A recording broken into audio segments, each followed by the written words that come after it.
Hello friends, எல்லோருக்கும் வணக்கம். இது என்னன்னு பார்க்குறீங்களா? Money plant. மணி பிளான்ட் வந்து நார்மலாக பெரிய குடுவைகளில் பாட்டிலில் தண்ணி ஊற்றி நம்ம சாதாரணமாக போட்டு வைப்போம். இந்த மாதிரி கூழாங்கற்கள் போட்டு ஒரு சின்ன குடுவையில் இந்த மாதிரி குட்டி குட்டியாக கட் பண்ணி போட்டு நீங்கள் அழகாக வச்சு பாருங்கள். ரொம்பவே அழகாக இருக்கும்.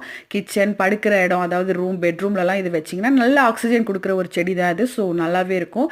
நம்ம வீட்டில் மணி பிளான்ட் இருந்ததுன்னா இந்த மாதிரி கொஞ்சமாக கீழே காம்பு விட்டு கட் பண்ணிக்கோங்க. கட் பண்ணுறதுலேயும் ஒரு டெக்னிக் இருக்குது. இந்த மாதிரி கட் பண்ணால் மட்டும்தான் அது அழகாக நிற்கும்.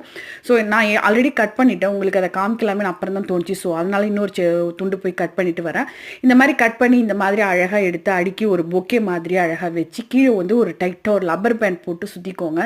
லப்பர் பேண்ட் வேணாங்கிறவங்க ஏதாவது ஒரு டைட்டாக ஒரு நூலோ இல்லை வந்து அதுக்கு அது டைட்டாக நிற்கிற மாதிரி ஏதோ ஒன்று செஞ்சுக்கலாம். அதுக்கப்புறம் அந்த பாட்டிலில் கீழ் வரலையும் கூழாங்கற்கள் அடிக்கிட்டு இந்த செடியை வச்சு திரும்பவும் கூழாங்கற்களை போட்டு அடிக்கிட்டு தண்ணி ஊற்றி இந்த மாதிரி நீங்கள் படுக்கிற இடங்கள் இந்த மாதிரி கிச்சன்லாம் வச்சு பாருங்கள். ரொம்பவே அழகாக இருக்கும். ஆக்சிஜனும் நமக்கு கிடைக்கும். ட்ரை பண்ணி பாருங்கள். பாய்.